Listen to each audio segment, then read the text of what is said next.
সারা বাংলাদেশে ছাত্রদল, যুবদল, বিএনপি একটি তথ্য সন্ত্রাসের মধ্য দিয়ে যাচ্ছে।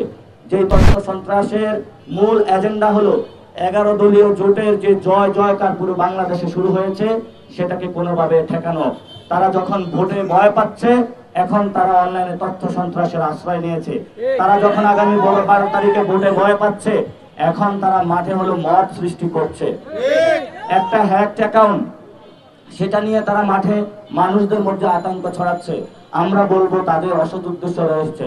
সেই অসৎ উদ্দেশ্য হলো আগামী 12 তারিখে তারা হারার ভয়ে নির্বাচন বানচাল চালাচ্ছে। বাংলাদেশের মানুষকে বলবো, থাকুন। ছাত্রদল, যুবদল এবং বিএনপি নির্বাচন থেকে বের হয়ে যেতে চায়, আমরা তাদেরকে ডেকে বলবো, আসুন নির্বাচনে আসুন। খেলতে নামলে তো হার জিত থাকবে। এই ইলেকশনে হারেন, সমস্যা নাই, ইলেকশনে আসবেন।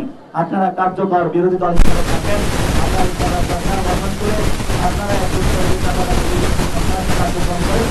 আমরা আপনাদের হেদায়েতের পথে নিয়ে আসব। সবাই মিলে একটি সুন্দর রাষ্ট্র গঠন করব। আমরা সরকার গঠন করলে বিএনপির যারা ভাইরা রয়েছে তাদেরকেও মন্ত্রী সবাই নিব, তাদেরকেও আমাদের সার্ভিসের মধ্যে প্রমোট করব। ওরা আমাদের ভাই,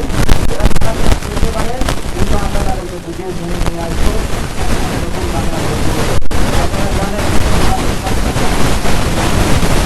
ছাত্রদল গোহারা হেরেছে এবং বিভিন্ন জায়গায় যখন মহিলাদের প্রচারণার মধ্য দিয়ে তারা ঈর্ষান্বিত হয়েছে, এখন তারা বলে যে নারীদের উপর আক্রমণ চালাচ্ছে।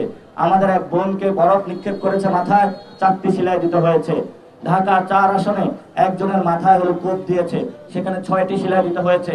অন্য জায়গায় মহিলাদের পেটে লাথি মেরেছে। আমরা ধৈর্য ধারণ করব 12 তারিখ পর্যন্ত।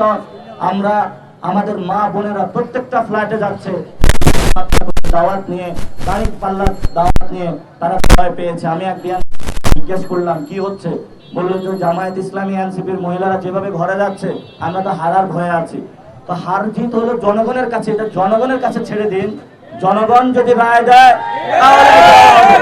জনগণের উপরে বিশ্বাস করবেন। কোন রাষ্ট্রের সাথে আঘাত করে যদি ক্ষমতায় আসতে চান, এটা বাংলাদেশের মানুষ আর মান